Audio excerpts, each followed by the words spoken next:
9 invidencias para un centenario. Hay histeria con la historia allá en La Habana. Les explico. En el último post que escribí en mi blog, puse a parir a los guardianes de la historia allá en La Habana cuando les demostré que, según las búsquedas de Google, Bola de Churre va en camino de convertirse en un mero tiranuelo de la era de Celia Cruz y Andy García. Contento que tiene que estar el alcalde, que es como le decían al ilustre padre de Andy García. Como ya está cerca el centenario del natalicio de Carecoco, es de esperar que se hayan desatado las preocupaciones allá en el islote de unos guardianes de la historia que, bien seguros de que Maduro no va a caer, ya han empezado su campañita para demostrar que el objeto de sus adoraciones, o sea, Cambolo, siempre estuvo y estará por encima de la vida de un carnaval y el Padrino 3. Es, por decirlo de alguna forma, una lucha a brazos y gestos partidos para que el verbo que decida el destino de su adorado tormento en la histérica historia sea el absorber del perdón y no el absorber de tragar, digerir y ya ustedes saben. Dado que mi libro El Soviet Caribeño desnudó a Pocaducha hasta dejarlo como una simple marioneta de Fabio Grovar y Flavio Bravo, era cuestión de tiempo que ocurriera un ataque viril, incontrovertible y revolucionario a semejante afrenta. Una respuesta contundente encaminada a restaurar el carácter falocéntrico de una mal llamada revolución que, lejos de regresar a punto de partida, como toda RPM que se respete, regresó a algo mucho peor, anterior o antediluviano. Esa crítica devastadora al soviet caribeño la afirma un tal Dimas Castellano, antiguo militante del viejo Partido Comunista de Cuba, e incluso, al parecer, camarada de mi padre en sus andanzas partidistas. Lo único que he podido averiguar del tal Dimas en el internet es que es un asiduo contribuyente de ese sitio del anticastrismo protocastrista que conocemos como Diario de Cuba. Imagino que la idea detrás de esos ataques viriles, incontrovertibles y revolucionarios contra todo lo que toque la sagrada imagen de Barbatruco es mantener vivo su nombre mediante provocaciones que obliguen a unas respuestas que necesariamente tendrán que mencionar, creen ellos, el sagrado nombre de esta fifo loco. Por eso, y para divertirme una vez más, he decidido comentar el escrito del disque crítico castellano, sin mencionar el nombre verdadero que el susodicho tuvo en los archivos de Moscú o en su tardía fe de bautizo. Debo empezar por decir que coincido casi plenamente con la introducción del texto de Castellano, excepto en dos detalles que lo omiten. Uno es que el primer gran error del viejo Partido Comunista de Cuba fue la injusta expulsión de Julio Antonio Mella de esa organización. El otro es que Flavio Bravo fue el único latinoamericano que se graduó de la Academia Militar Frunze en la URSS, mucho antes del triunfo de la revuelta contra Batista, algo que lo define, evidentemente, como un hombre de Moscú en Cuba. A partir de esa introducción, Castellano dice tener 9 evidencias históricas que demuestran cuán insostenible es la tesis que yo propongo en el Soviet Caribeño. Agárrense, que ahí vienen 9 evidencias históricas. Primera evidencia. Castellano asegura que mi demostración de que el PSC-PSP escogió a Voz de Pito como su candidato para caballo de Troya parte del hecho de que, cito, en 1975 Fabio Grovar hizo la presentación de Fidel Castro como primer secretario del Partido Comunista que se creó después en 1959. Fin de la cita. Aquí hay evidentemente un serio problema de eso que en pedagogía se conoce como comprensión e interpretación de lecturas, porque en ningún punto de mi libro yo digo que esa presentación en el primer congreso es prueba de reclutamiento alguno. De hecho, la primera mención de esa presentación que aparece al inicio del libro es en boca de Pistolita, y solo para identificar a Grovar. La otra mención que aparece al final del libro es solo para decir que su simbolismo pasó inadvertido a muchos. No sé de dónde saca Castellano que yo establezca una relación de causalidad entre esa presentación en el primer congreso y el reclutamiento. Eso es sencillamente absurdo. Y es además algo que dista mucho de ser una evidencia histórica. En el segundo punto, Castellano empieza diciendo lo siguiente, cito, resulta muy dudoso que en esos años, cuando el partido auténtico estaba en el poder y los comunistas eran reprimidos por el PSC-PSP, estuviera siguiendo los pasos de alguien que carecía de reconocimiento en el estudiantado, en los grupos gangsteriles y en las organizaciones en las que se involucró. Mucho más dudoso es que el núcleo de inteligencia soviética del PSC-PSP, integrado por figuras de alta preparación, le dedicaron una atención especial y meticulosa a una persona con las características descritas, entre las que resalta el ansia de aventura, el protagonismo y la orfandad de un pensamiento coherente. Fin de la cita. Me da mucha pena, pero no tiene nada de dudoso. Era de hecho una orden de Moscú. Y las órdenes de Moscú había que cumplirlas. Era de hecho una política que el Comintern ordenó desde mucho antes de su disolución en 1943, pero que siguió activa después de esa disolución. Fue la política de reclutamiento de los llamados hombres nuestros, que Eudosio Rabines describe muy bien en su libro La gran estafa cuando dice, inicio de la cita, la otra categoría sería la de hombres nuestros. Este sería el comunista que jamás se presentaría como tal, que muy al contrario llegaría a mostrar disconformidad con el Partido Comunista y a criticar sus debilidades o sus errores. Los hombres nuestros iban a ser comunistas esenciales, pero liberales o socialistas o anarquistas aparentes. Muchos de ellos trabajarían directamente vinculados a las altas cumbres de la Internacional, sin conexión con los comités centrales. Y como arquetipo de hombres nuestros se insinuó al comunista mexicano Vicente Lombardo Toledano, influyente personaje de la actividad sindical del país norteño. Fin de la cita. No sé si Castellano lo sabe, pero Lombardo Toledano ya ha sido hoy identificado, gracias a la decodificación de las transmisiones secretas de la inteligencia soviética, que se conocen como el archivo Venona, como un agente de Moscú que en esas transmisiones era referido con el nombre clave de SH. Eso puedes leerlo clarito en el libro de Venona Secret, Los secretos de Venona. Además, el desarrollo de Toledano, que es como los soviéticos llamaban al proceso de reclutamiento, empezó cuando era casi un don nadie. Tampoco sé si Castellano lo sabe, pero el libro de Rabines, que durante mucho tiempo fue rechazado por los comunistas como un panfleto escrito por la CIA, ya hoy se ha podido comprobar a partir de los archivos liberados del Comintern que todo, absolutamente todo lo que dijo es verdad. Con esto quiero decir que la evidencia histórica indica exactamente en el sentido contrario de lo que dice el defensor de Calandraca. Para la tercera evidencia histórica, Castellano empieza diciendo, y cito, el hecho de considerar que esas personas cultivaron a Fidel Castro es una subvaloración de la naturaleza del cultivado. Una personalidad, como lo define Hilda Molina, psicópata, sociópata y narcisista. Los psicópatas, según explica esta neuróloga, son carismáticos e inteligentes. Fidel era perversamente inteligente, un estratega extraordinario. El gran problema del mundo ha sido ignorarlo. Esa es una cita que Castellano hace de la doctora Hilda Molina. Leonel Soto, Flavio Bravo y Alfredo Guevara sin duda eran personas inteligentes, pero incapaces de moldearlo inmoldeable, como lo demuestra cualquier análisis histórico, biográfico o psicológico que se haga del líder cubano. Fin de la cita. Me vuelve a dar muchísima pena, pero yo soy médico y no conozco a ningún médico cubano que se respete, que tome a la doctora Hilda Molina como una referencia profesional o intelectual. La doctora Hilda Molina es bien reconocida por su cambio de posición con respecto al régimen socialista cubano y por las injustas consecuencias que sufrió a causa de eso, pero no por sus opiniones científicas.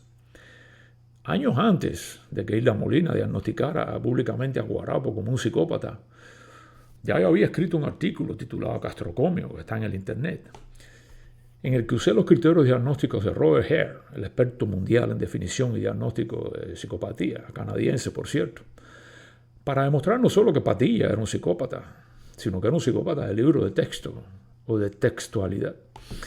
Una vez dicho eso, puedo asegurar con un 100% de certeza que no todos los psicópatas son carismáticos e inteligentes.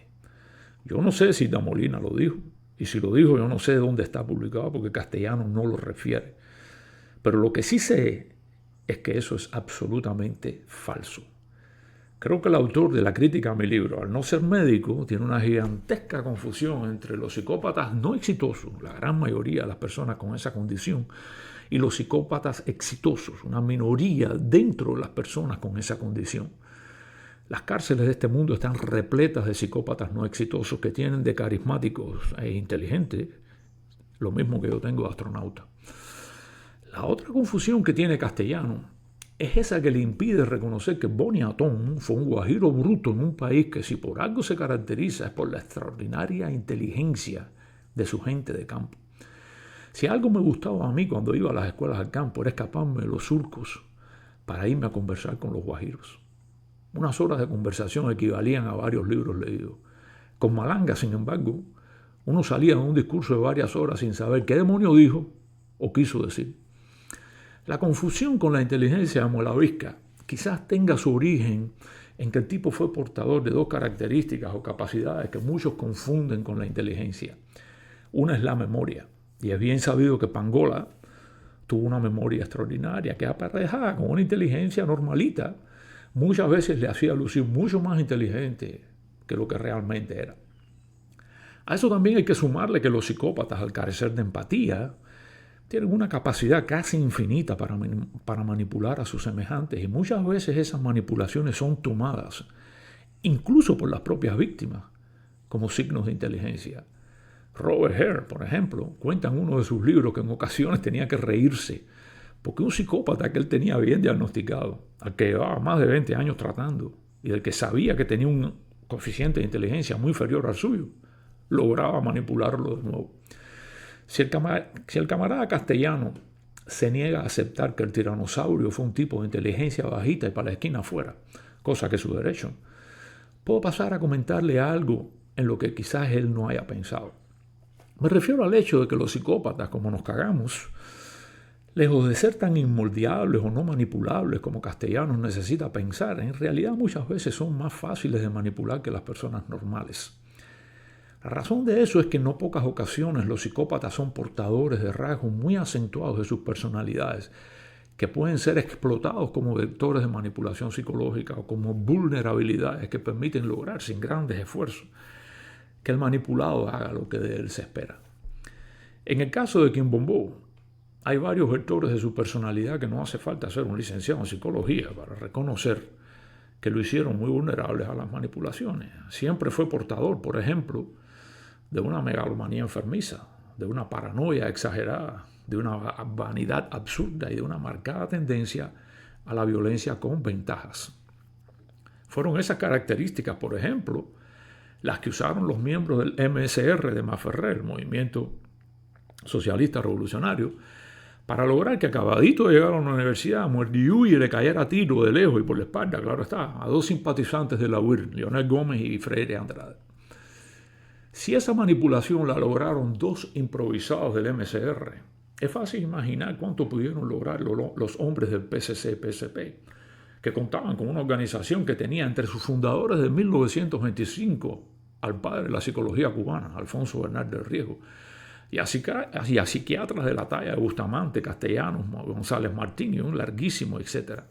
Al mismo tiempo, y como escribí en el Soviet Caribeño, el partido no solo contaba en sus filas con excelentes psicólogos y psiquiatras, sino que también los usaba para desarrollar perfiles psicológicos de sus militantes y de personas de interés. Por último, yo no sé de dónde saca Castellanos que cualquier análisis histórico, biográfico o psicológico que se haga del líder cubano demuestra que era inmoldeable. A saber qué entiende Castellano por esa falta de maleabilidad. Yo solo sé que cuando los soviéticos quisieron poner misiles en Cuba, los pusieron. Que cuando Che Guevara le llenó la cachimba, voló como Matías Pérez. Y que cuando se metieron en Praga, rosca izquierda cuadró la caja y entró en caja de espalda, agachado y engrasadito. Además de eso, cuando le ordenaron que enviara tropas cubanas a morir en Siria, las envió. Y hasta donde yo sé, nunca hubo una esclava Carlota que hubiera nacido en Siria. Si eso no es moldeable, entonces nada lo es. En fin, que sigo esperando por una evidencia histórica. Cuarta evidencia histórica.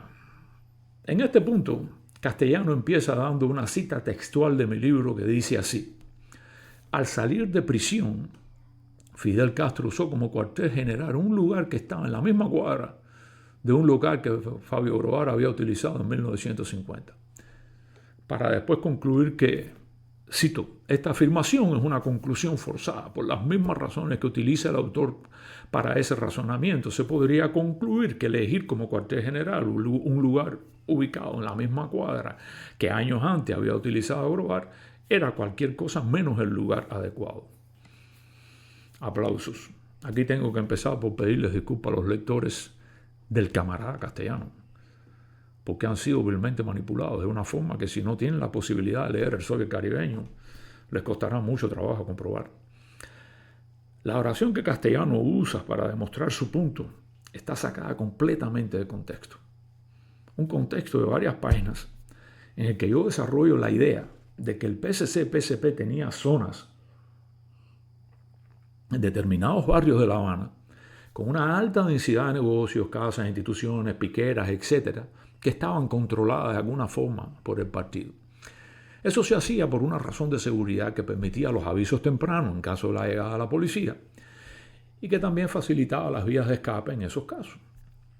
Una vez demostrado eso, yo paso en el libro a demostrar que existió una suerte de coincidencia entre algunas regiones de La Habana, que ya yo había descrito como altamente pobladas por el partido, y algunas acciones del movimiento de Smekmadovich que ocurrieron en esa zona de la ciudad.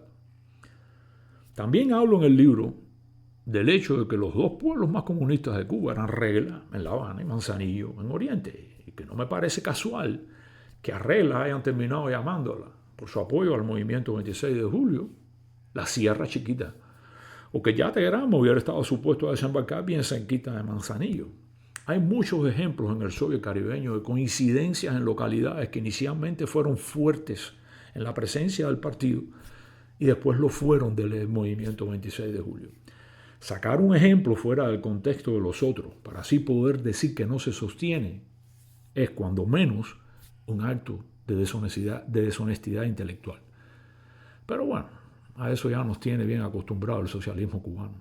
A eso y a la ausencia de evidencias históricas. Para la quinta evidencia histórica, Castellano, más que convencer, intenta confundir diciendo que yo escribí lo siguiente en la página 136 de la edición del año 2023 del Soviet Caribeño. Cito, en 1956, después de la liberación de los asaltantes de Moncada, Osvaldo Sánchez envió a Raúl Valdés Vivó, secretario de la Juventud Socialista en la Universidad de La Habana, a entrevistarse con Fidel Castro para decirle que tenía que salir de Cuba porque lo iban a matar y que el partido ya había tomado las medidas necesarias para protegerlo. En 1956, durante la preparación en México, Osvaldo Sánchez y Flavio Bravo viajaron a ese país para entrevistarse con Fidel Castro. Después del desembarco y el descalabro de Alegría de Pío en diciembre de 1956, Oswald Freitas, un hombre de confianza de Osvaldo Sánchez, estableció el primer contacto con la guerrilla. Bueno, fin de la cita. Cualquiera que tenga esa edición a mano puede comprobar inmediatamente que en la página 136, ni en la página 135, ni en la 137 aparece un párrafo ni remotamente parecido al que cita Castellano. Solo en la página 136 aparece la oración que tenía que salir de Cuba porque lo iban a matar y que el partido ya había tomado las medidas necesarias para protegerlo.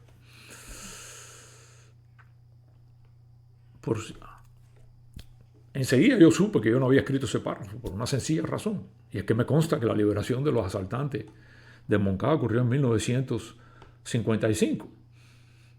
Y Castellano dice en su párrafo que en 1956, después de la liberación de los asaltantes de Moncada. Eso es un error.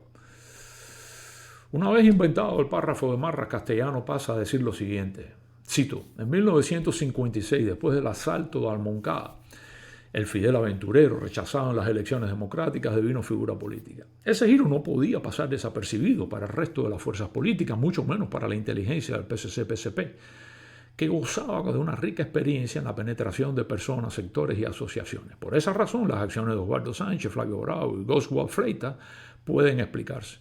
Lo que no ofrece duda es que una figura que con su acción violenta había escalado a los primeros planos de las noticias y la política debía ser, por lógica, objeto de atención del aparato de inteligencia del PSC-PSP. Pero ese hecho resulta insuficiente para confirmar la tesis del autor.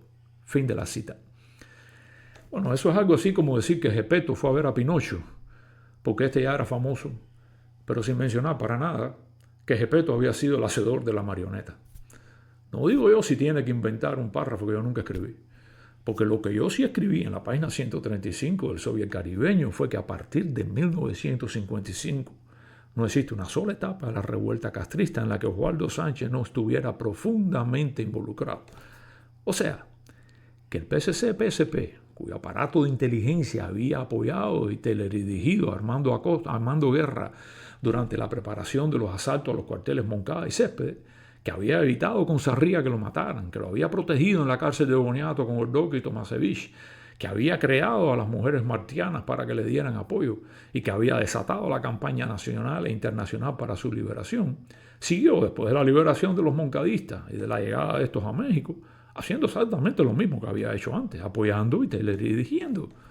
Para evitar esa realidad, Castellanos inventa un párrafo que yo nunca escribí y lo usa para, de nuevo, sacar de contexto tres informaciones que le permiten decir que lo que yo escribo no se sustenta.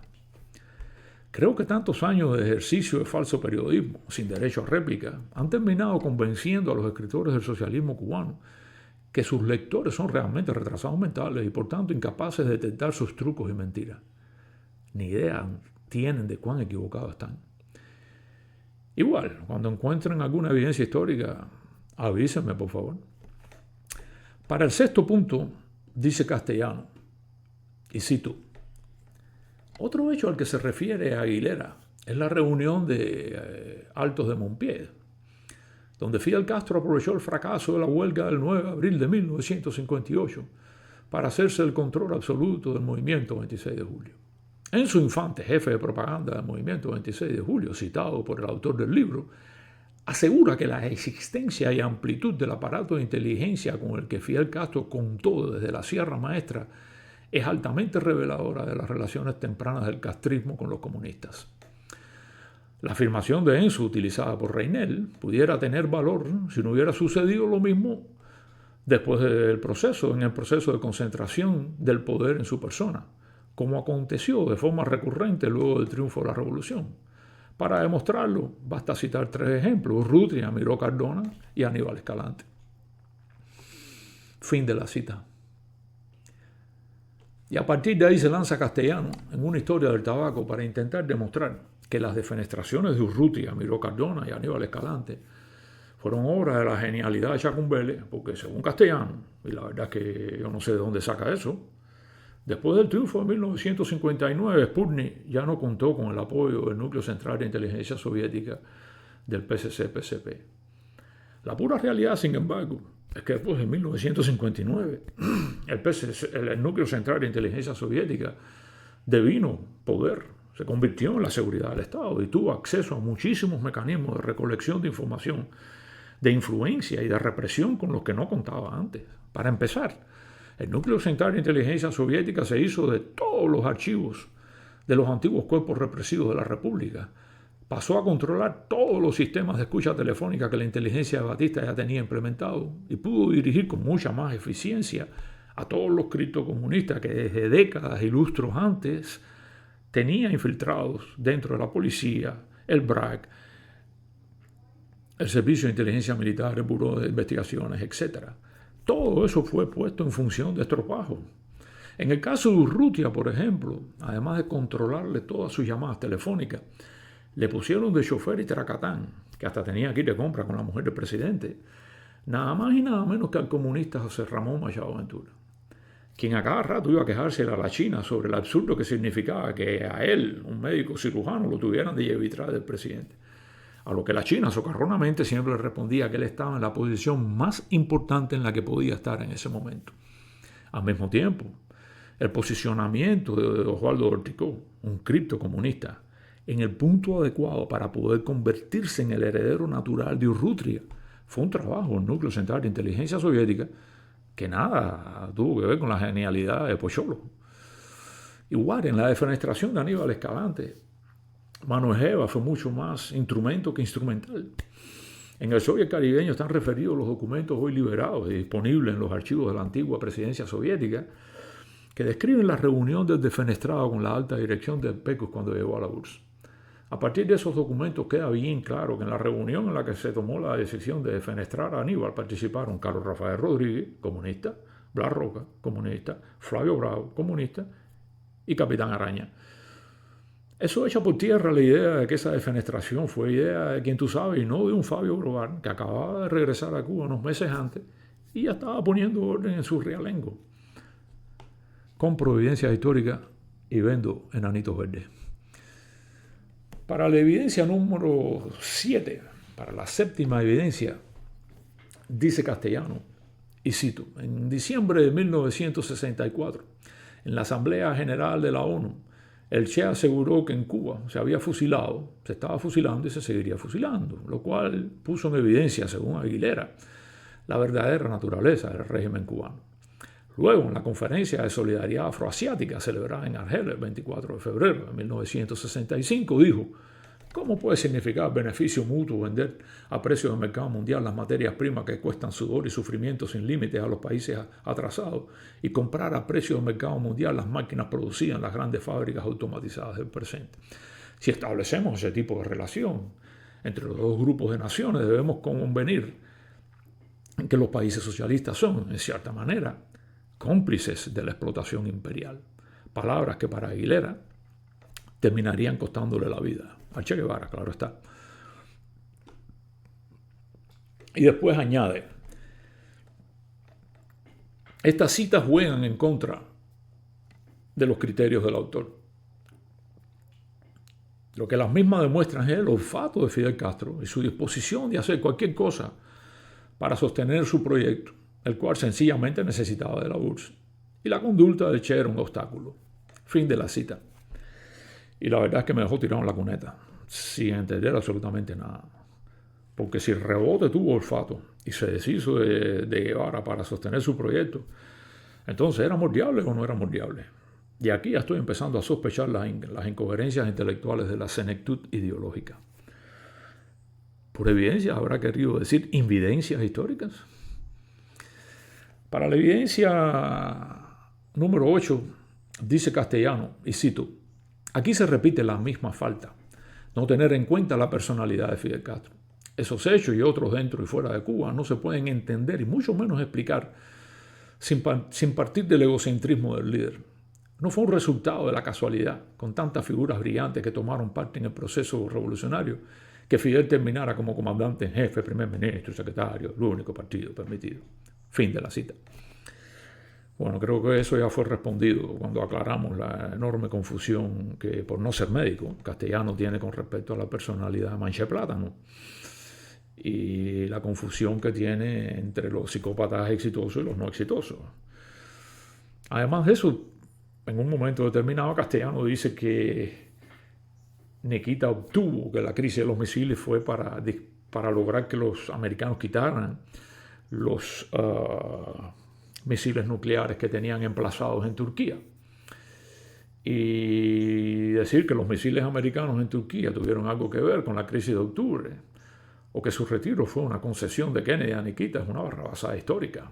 Esos misiles en Turquía ya se habían convertido en irrelevantes desde que en 1959 los Estados Unidos pusieron a navegar el primer submarino nuclear Nautilus, que era portador de misiles balísticos nucleares que podían ser lanzados desde puntos mucho más cercanos a Moscú y Leningrado que Turquía. Eso está claramente explicado en el Soviet caribeño.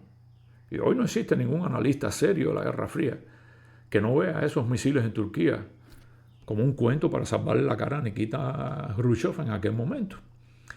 Los defensores del socialismo cubano deberían informarse mucho más antes de ponerse a desinformar. En el mundo de hoy ya ellos perdieron el monopolio de la información y cualquiera puede cogerle las mentiras. Mientras tanto, si ven alguna evidencia histórica caminando por ahí, díganle que la estoy esperando, por favor. Para el punto número 9 y final, por suerte, dice Castellano, y cito: la URSS necesitaba a Cuba durante la Guerra Fría, que siguió a la Segunda Guerra Mundial, como satélite. Para ello estuvo dispuesta a sostener la isla económicamente. Pero esa decisión geopolítica dista mucho de que el fin de la URSS era arruinar a la economía cubana. Cuba era un medio y con una economía arruinada no se podía exhibir como vitrina socialista al lado de los Estados Unidos. Cuba devino instrumento de la geopolítica soviética. Los planes arruinados son responsabilidad absoluta de los desmanes de Fidel Castro, dando rienda suelta a sus proyectos sin respetar las leyes que rigen los fenómenos económicos. Ya esto aburre, así que como dicen los albañiles, voy a ir cerrando pared. Todos los viejos comunistas que fueron parte del núcleo central de inteligencia soviética apoyaron furiosamente todos los absurdos planes improductivos de tanto el argentino Maloliente como de Matusalén. Si Castellano fuera consecuente con la fama que Tusacutusa siempre tuvo de ser un poco moldeable y en ocasiones imprevisible, le sería posible entender que una Cuba empobrecida y dependiente de la URSS y del campo socialista era una garantía mucho mayor de lealtad que una Cuba rica y verdaderamente soberana. Sobre todo si existían planes para que esa lealtad se tradujera en sangre cubana derramada en aras de los intereses geopolíticos de la URSS. Por último, en el Soviet caribeño está dicho bien claro que mi padre tardó muchos años en entender la mayoría de los fenómenos que yo narro y explico en ese libro. Eso quiere decir que el uso de una experiencia personal con mi padre que tuvo lugar en 1962, como la que cita Castellano en su supuesta crítica, y en la que mi padre se mostró confundido, como prueba de que las conclusiones a las que yo llego en el libro no son válidas, es cuando menos otro ejemplo flagrante de una extraordinaria incapacidad para entender un texto. Eso que en psicología se llama análisis y comprensión de texto. Por último, una nota para los dirigentes de la Operación Centenario, del natalicio de la cosa. Quiten a la parodia Heredia que tienen dirigiendo ese tinglado y pongan a Fabián Escalante. A pesar de sus años, Roberto es el único que tiene las neuronas que ustedes necesitan para lograr que Mocoverde se acerque a Celia Cruz y a Andy García, antes de que a Maduro lo vistan de naranja y empiece la operación Banana Rats. Háganme caso y hagan eso.